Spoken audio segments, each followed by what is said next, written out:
Las últimas semanas han estado marcadas por la atención mediática ante la gravísima crisis humanitaria que se está dando ahora mismo en Afganistán. Una crisis compleja que requiere de un análisis que vaya mucho más allá del relato mediático de la fallida ocupación estadounidense y que saque a la luz la verdadera naturaleza de este conflicto como escenario de la disputa geopolítica global desde finales de la Guerra Fría. La ocupación estadounidense inauguró la llamada guerra contra el terrorismo de la administración Bush y que ha terminado cerrando la administración Biden de una forma caótica, en un sálvese quien pueda.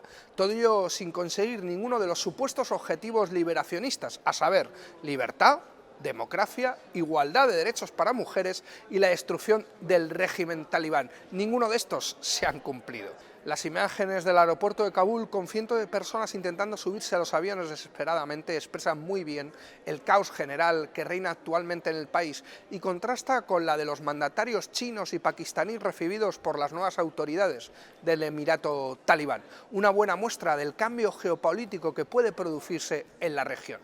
En este programa, con el que iniciamos una nueva temporada de Enclave Internacional, analizaremos no solo la situación inmediata que genera la victoria talibán en Afganistán y en la región, la crisis humanitaria que se esconde detrás de la retirada de los Estados Unidos y la OTAN, sino también los movimientos que se pueden dar en el tablero de disputa geopolítica con la derrota de los Estados Unidos y el final de la guerra contra el terrorismo que se inauguró hace ya 20 años después de los atentados del 11 de septiembre. De todo esto y mucho más hablaremos hoy en Enclave Internacional con Olga Rodríguez, periodista y escritora especializada en información internacional y derechos humanos.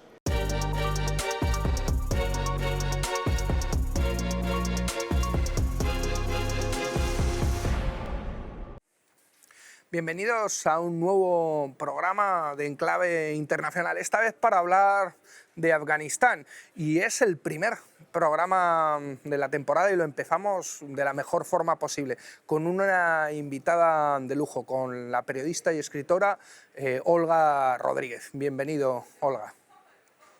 ¿Qué tal, Miguel? Encantada, un placer estar aquí. Pues lo primero, darte las gracias por estar con nosotros y dar las gracias también a todo el mundo que nos seguís, un programa más aquí de Enclave Internacional. Y queríamos empezar justamente hablando de Afganistán, pero hablando un poco de historia, ¿no? Empezando con el contexto. De hecho, la invasión de Afganistán se dio en el marco de la guerra contra el terror que inició la administración Bush. Justamente acabamos de pasar hace poco el 20 aniversario de los atentados del 11S que dieron o fueron la coartada perfecta para esa guerra contra el terror, invasiones como la de Afganistán o como la de Irak. 20 años después, ¿cómo podríamos decir justamente que ha cambiado el mundo, ¿no? ¿Cómo podemos leer la derrota de Estados Unidos y sus aliados de la OTAN? ¿Ha acabado verdaderamente la guerra contra el terror? Bueno, son 20 años, yo no puedo evitar acordarme dónde estaba el 11S y cómo fueron los años posteriores, ¿no? Porque estuve cubriendo en lugares como Irak o como Afganistán esa llamada guerra contra el terror, en la que, por hacer un balance así muy generalista, lo que hemos visto en estos 20 años ha sido una fragmentación mayor de la región, una multiplicación de la violencia a través de la llegada de armamento en esa llamada guerra eterna en la que sin duda el complejo industrial armamentístico es uno de los grandes ganadores, ha sido uno de los grandes ganadores en estas 2 décadas. Ahora que estamos hablando de Afganistán, yo recordaba la primera vez que llegué a Kabul, a la capital de Afganistán, ¿no? Y veía cómo se empezaba a construir la llamada zona verde, que es ese núcleo donde han estado habitando estos 20 años, pues desde militares hasta diplomáticos, todo tipo de representación occidental, y era una especie de gran escenario, gran plató, ajeno a lo que ocurría afuera, ¿no? Un plató al que llegaban, por supuesto, dinero para aire acondicionado, para uniformes, para comida, para todo tipo de necesidades, y un plató desde el cual se podía ver desde algunos puntos las faldas de las montañas de Kabul, donde se apelotonan infraviviendas, gente que no tiene ni para comer día a día. Era un gran contraste que se tenía a la vista en ambos lados, ¿no? ¿Por qué estoy contando esto? Es para responder a tu pregunta también, porque en estos 20 años hemos visto que nos han dicho que este tipo de invasiones militares y de ocupaciones, esta guerra contra el terror, era teóricamente, según determinada propaganda, para salvar a las poblaciones de esos países, para mejorar el mundo, cuando lo cierto es que en buena parte de los casos lo único que ha hecho ha sido multiplicar armamento, multiplicar y perpetuar la guerra, porque Afganistán ha estado en guerra durante estos 20 años, ¿no? como lo ha estado Irak. Yo escribía recientemente un artículo diciendo que en un mundo idílico, pues sí, se puede creer en los unicornios y en la buena voluntad de las invasiones militares, pero en la vida real, la guerra contra el terror ha buscado, y lo hemos visto durante estos 20 años, intereses propios de aquellos que la han lanzado, que son intereses que a menudo han chocado con los intereses de las poblaciones autóctonas de esos lugares que han invadido y ocupado. ¿Tú crees que podemos estar ante un repliegue de los Estados Unidos? Eso el tiempo verá. También se dijo lo mismo cuando salió de Vietnam, ¿no?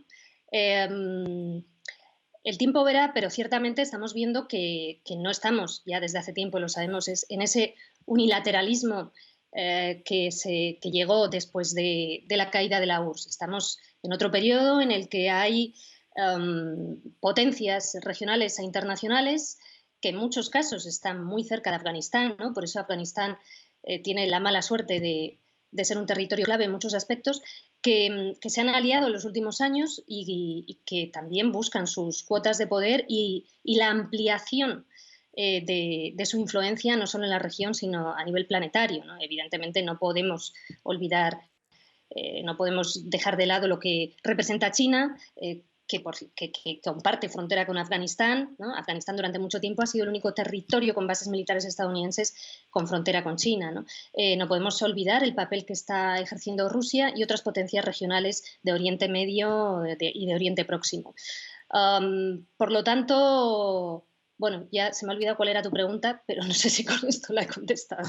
Sí, realmente entronca con lo que te quería preguntar ahora, que era qué impacto, ¿no? Tiene la victoria talibán en ese tablero que justamente del que estabas hablando o que estabas describiendo ahora mismo a nivel internacional, pero también en la región, ¿no? Podríamos decir quién pierde y quién gana. Evidentemente pierde Estados Unidos, ganan los talibanes, pero hay mucho más detrás, ¿no? Sí, y además tampoco podemos olvidar que hay ocasiones en las que hay determinadas estrategias militares y diplomáticas que en un momento dado, de mayor o menor desesperación, pueden optar por lo que se llama la estrategia del caos, ¿no? Porque en el caos se puede operar muy bien, porque en un escenario de caos en determinados lugares se puede hacer mucho dinero a través de multinacionales, de empresas de todo tipo, de los llamados eufemísticamente contratistas también, y en medio de ese caos en el que aparentemente a veces determinados actores regionales o internacionales pierden, a menudo ganan los de siempre, y esto también hay que tenerlo en cuenta. Entonces, entroncando también esta pregunta con la anterior, que acabo de recordar cuál era, ¿se puede determinar que esto va a ser un antes y un después definitivo en la política exterior estadounidense? Yo creo que es pronto para llegar a esa conclusión bueno, y creo que y a la vista está la cantidad de bases militares que tiene Estados Unidos a lo largo del mundo.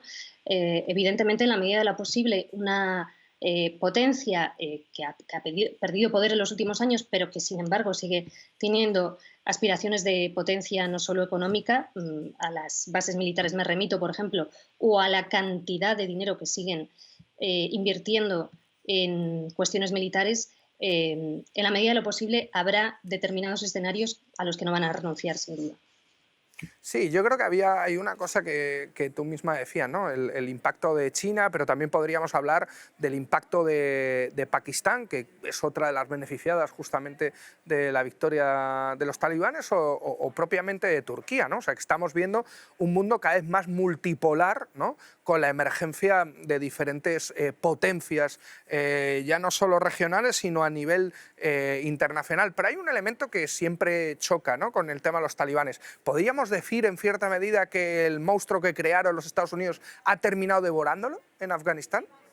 Porque en cierta medida siempre se ha dicho que los talibanes fueron un producto de la Guerra Fría y de la inversión de los Estados Unidos justamente en la Guerra Fría en Afganistán. y lo fueron, sin duda. Claro, se ha llegado a unos niveles de infiernos en lugares como Afganistán o como Irak, y creo que cuando digo infierno, no sé si existe la posibilidad desde aquí de llegar a imaginar cuán infierno es, que hay cuestiones que ahora son muy difíciles de arreglar. Pero desde luego es preciso ir al inicio de todo aquello para intentar entender por qué han ocurrido determinadas cosas. Con la guerra de Estados Unidos contra los soviéticos supuso muchísima inversión en armas y en dinero destinada a señores de la guerra, a mujahidines, que fueron el germen de lo que posteriormente fueron los talibanes.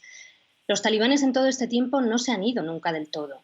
En algunos casos incluso han estado infiltrados en el ejército afgano y en las zonas rurales han logrado operar cada vez más, conformando, por ejemplo, asambleas en las que se tomaban y se toman algunas de las decisiones más importantes para las poblaciones de esas zonas.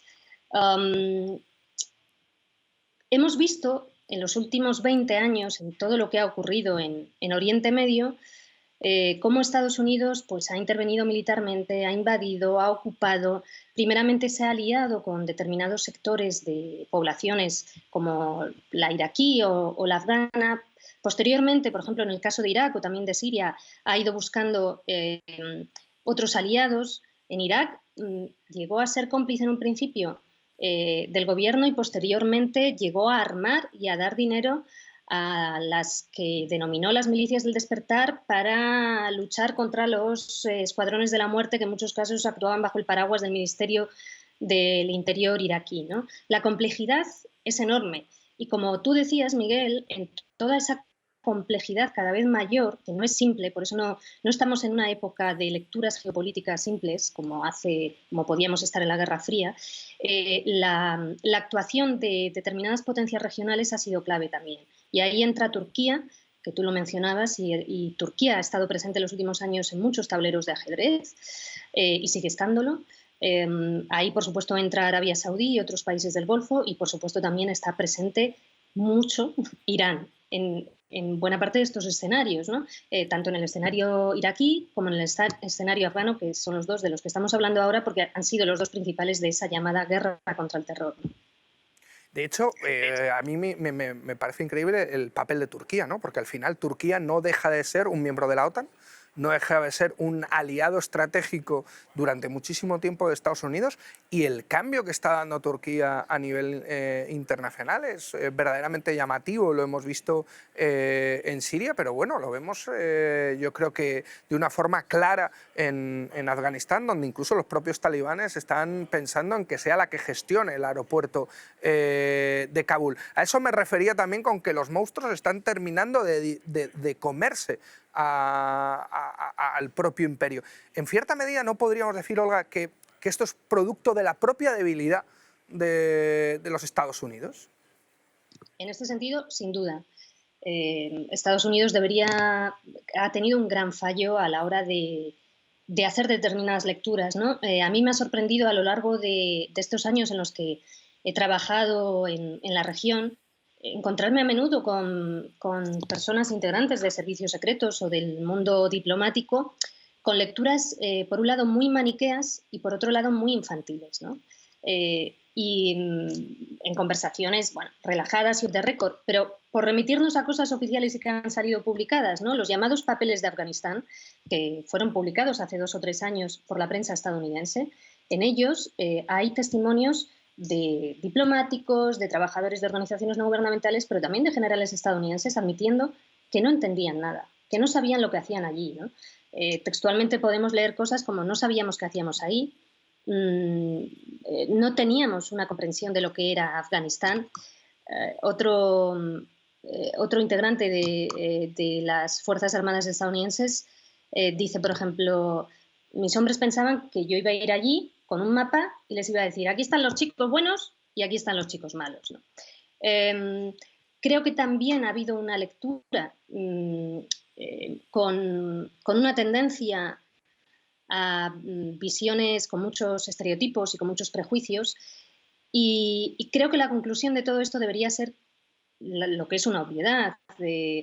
el mundo no se mejora a través de las armas, a través de invasiones, a través de ocupaciones y a través de solo de apuestas militares, ¿no? En las que de alguna manera se oprime a la población y sin de alguna manera, acordémonos, tanto en Irak como en Afganistán, demasiadas pocas veces ha publicado crímenes de guerra o asesinatos por parte de las fuerzas ocupantes, ¿no? Y no estamos hablando de centenares, ni siquiera de miles, estamos hablando de decenas de miles de personas que han muerto a causa directa de la ocupación en estos dos países, ¿no? Y esto es muy importante.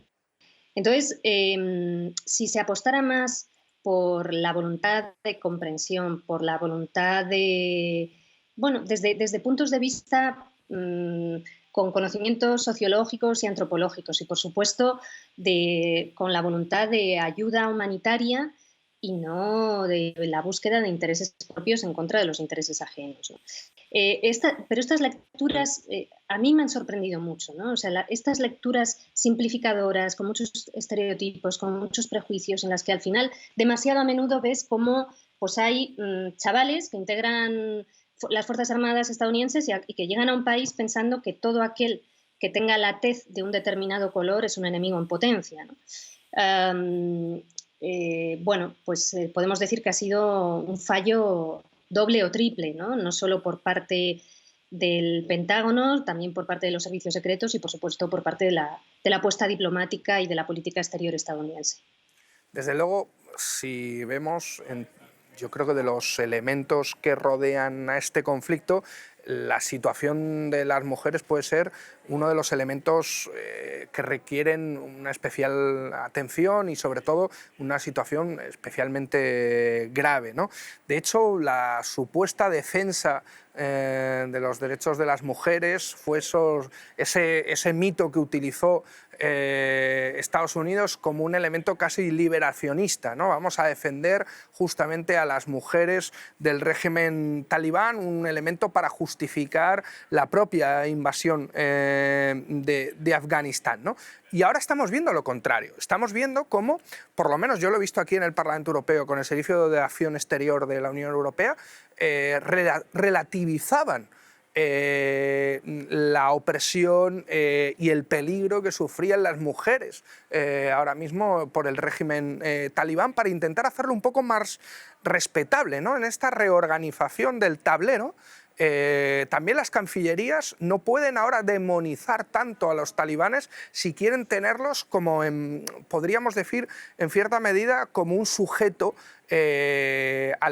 con el que interactuar y con el que tener relaciones, ¿no? Estamos viendo justamente cómo al final las mujeres y el derecho de las mujeres se convierte en una moneda de cambio. Yo no sé cómo explicarías tú esa doble manipulación tan rápida. O sea, pasamos de invadir Afganistán para defender los derechos de las mujeres y bueno, ahora ya no son tan malos, ¿no?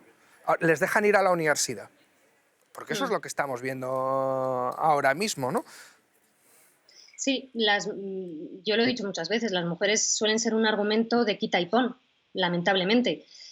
Acordémonos que el régimen talibán estuvo gobernando Afganistán desde 1996 hasta 2001 y hasta que la política exterior estadounidense no decidió que Afganistán iba a estar en sus próximos objetivos, a nadie le importaba cómo estaban las mujeres en Afganistán. Yo por aquel entonces ya era periodista e intenté entonces hacer muchos reportajes al respecto y no siempre era posible porque en los propios medios de comunicación pues no interesaba, ¿no? Solo cuando una potencia como Estados Unidos coloca en Afganistán en su foco de atención es cuando empezó a interesar. En este sentido, claramente hay una gran hipocresía. Y esa gran hipocresía que deriva en un cinismo, pues llevó a esa propaganda para convencer a la comunidad internacional de la necesidad de ocupar Afganistán, que decía que se iba a liberar a las mujeres afganas de la opresión del régimen talibán. Y vuelvo a lo de antes, si viviéramos en un mundo idílico, podríamos creer que los ejércitos armados no arrojan bombas y solo construyen paz. Pero como no vivimos en un mundo idílico, es obligación analizar la realidad y las realidades que ocurren para no caer en la trampa de la simplificación, ¿no? y del maniqueísmo.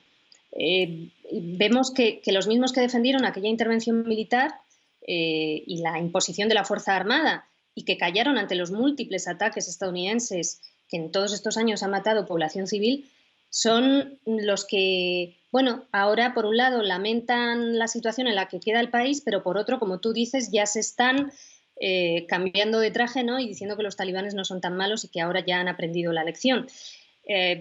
Lo cierto es que no se puede desvincular de ninguna manera la presencia de Estados Unidos y sus aliados de la OTAN durante estas 2 décadas en el país con todo lo que ha ocurrido en Afganistán desde 2001 hasta ahora. Está absolutamente vinculado, ¿no? Yo en estos años en Afganistán, cada vez que he ido, y a veces he estado meses trabajando allí, bueno, pues me he encontrado con situaciones muy duras para las mujeres. Evidentemente, claro que ha habido mejoras en las zonas urbanas, pero ahora, justo antes de que las tropas estadounidenses se fueran, 2/3 de las jóvenes no estaban escolarizadas y el 75% seguía afrontando matrimonios forzosos, en muchos casos antes de cumplir los 16 años, ¿no?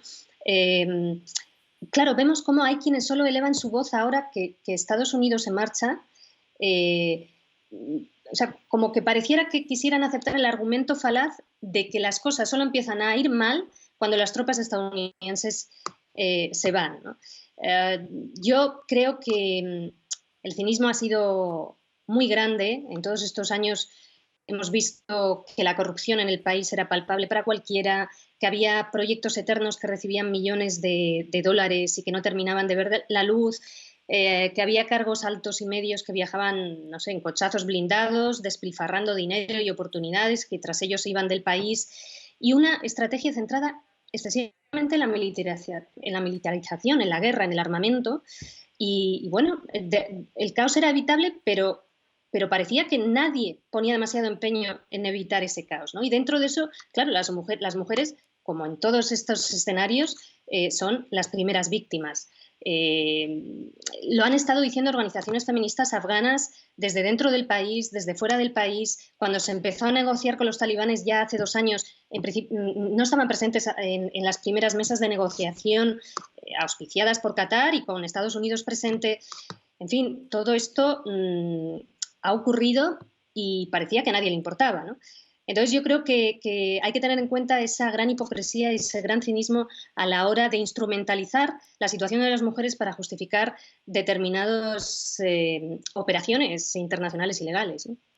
Sí, y la verdad es que llama la atención, ¿no? En la situación que se queda y sobre todo lo fácil que Occidente también se termina cambiando la chaqueta. Pero yo creo que hay otro tema, y porque tenemos que ir terminando, que a mí me parece especialmente preocupante, que es en la situación que se quedan los miles de desplazados por la violencia ahora mismo en Afganistán. Hemos visto cómo Europa hasta ahora ha recibido a los afganos, básicamente los ha metido en campos de concentración como lo de las islas griegas en Moria, o incluso el cinismo europeo ha llegado hasta tal extremo que en medio de la ofensiva talibán todavía había vuelos europeos de deportación de afganos a Kabul. ¿Tú qué crees que podemos esperar? Porque estamos hablando de que entre Irán y Pakistán hay unos 4 millones de desplazados. Se habla de unos 5 millones de desplazados también fuera de su territorio. ¿Podemos estar ante una cercana nueva crisis humanitaria hacia Europa? Bueno, vemos que las señales por parte de la Unión Europea, desde mi punto de vista, no son las deseables, ¿no? O sea, ya en 2015 y en 2016, y tú has estado también en esas rutas, en las llamadas o mal llamadas rutas de las personas refugiadas, ¿no? En esas rutas de 2015 y 2016, con miles y miles de personas que llegaron a Europa desesperadas en busca de una salida, había muchísimas personas sirias, pero había más afganas aún. O sea, porque la población afgana es la mayor población refugiada, o sea, que más tiempo lleva siendo refugiada, o sea, lleva décadas siendo refugiada o desplazada. En aquel entonces ya superaban en número a las personas sirias o iraquíes en Grecia, en Macedonia, en Serbia, en Hungría. Nos rogaban a los periodistas que contáramos sus historias. Y en muchos casos, bueno, pues Europa consideró que no eran merecedoras de ayuda. En muchos casos han podido quedarse en Europa de una manera irregular, sin poder regularizar su situación. Y en otros casos han sido deportadas, como tú decías, ¿no? Es decir, durante 4 décadas Afganistán ha sido uno de los países que más personas refugiadas ha generado, pero Europa ha aceptado a poco más de medio millón. Ahora estamos viendo, evidentemente, Pakistán e Irán, que ya son los grandes receptores de esa población, lo van a seguir siendo y más. Entonces, dentro de esa hipocresía o de ese cinismo del que hablábamos antes, ¿no? Parece que las mujeres afganas ahora están en titulares, pero ¿por cuánto tiempo? ¿Y de qué manera? ¿Se va eso a materializar de alguna manera? Para empezar, no son las únicas mujeres en el mundo que viven una terrible opresión, pero la geopolítica y, y también el poder mediático decide quiénes merecen atención y quiénes no, cuándo, ¿no? En qué momento. Las personas refugiadas en Europa están siendo estigmatizadas en demasiados sectores, y esto es uno de los grandes problemas que atraviesa toda la actualidad europea.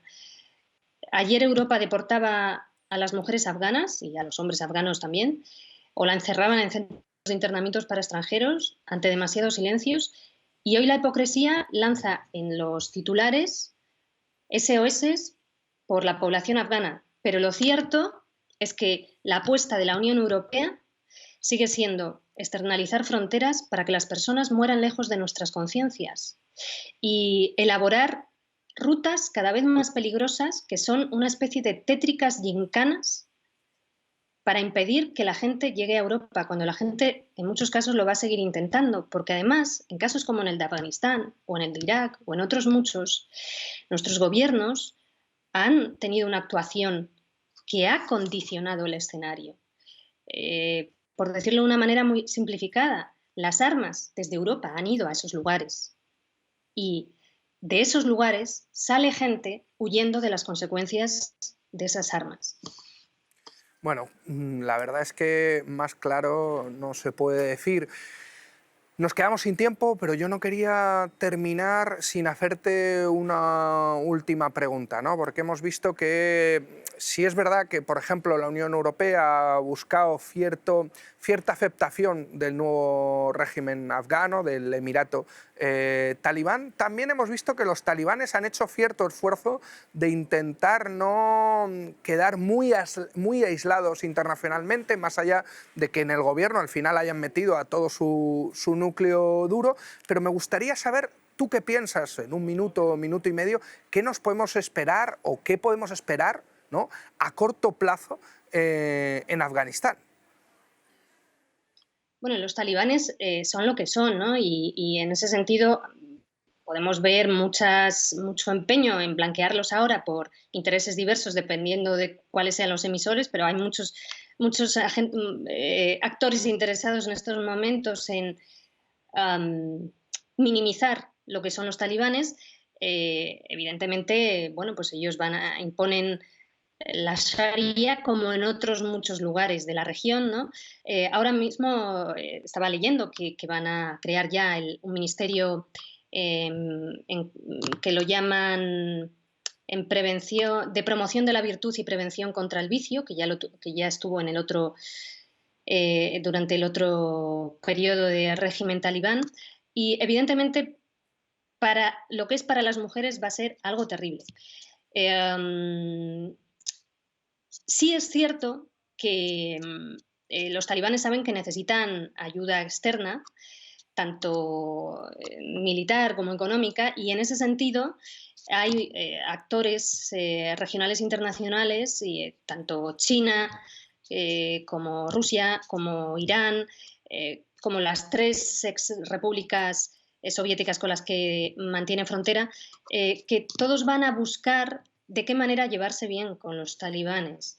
Y a través de esos pactos, pues intentarán extraer algún compromiso de ellos.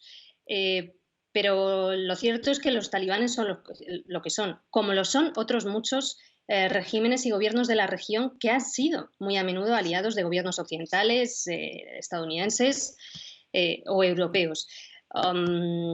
Hay, por decirlo así, unos líderes formados, que son los que operan mucho desde Qatar, y luego, debajo de ellos, pues hay una gran masa de talibanes que es la que opera día a día en el terreno y que en muchos casos, bueno, pues es gente sin formación y, y que puede abrazar la brutalidad muy fácilmente, como la han abrazado durante todos estos años los señores de la guerra, que también han sido aliados de Estados Unidos, ¿no? y de sus aliados europeos. Sí es cierto también, y con esto termino, que 20 años, en realidad no son 20 años, son muchos más, de guerra o de una situación de gran tensión militar en el escenario afgano, tienen a mucha gente muy cansada. Mira, yo ayer hablaba con una mujer afgana de un área rural, cerca de Mazar-e-Sharif, que ella me decía que a pesar de los temores que tiene, evidentes y lógicos, eh, quiere creer que ahora puede llegar una situación de cierta estabilidad en la que no haya sustos, pues, o a través de bombardeos o a través de operaciones militares, de incursiones que de vez en cuando había, y que, bueno, y que pueda llegar a medio plazo la paz. Supongo que la población afgana, como cualquier otro grupo de seres humanos, lo último que pierde es la esperanza, ¿no? Bueno, pues justamente con eso nos quedamos. No perdamos la esperanza, evidentemente no en las invasiones militares, pero sí en la búsqueda de escenarios de paz. Pero desde luego con los talibanes, las mujeres y otros muchos colectivos en Afganistán nunca van a tener paz. Me despido, muchísimas gracias a Olga, muchísimas gracias a todas vosotras y vosotros que nos habéis seguido en un programa más de Enclave Internacional.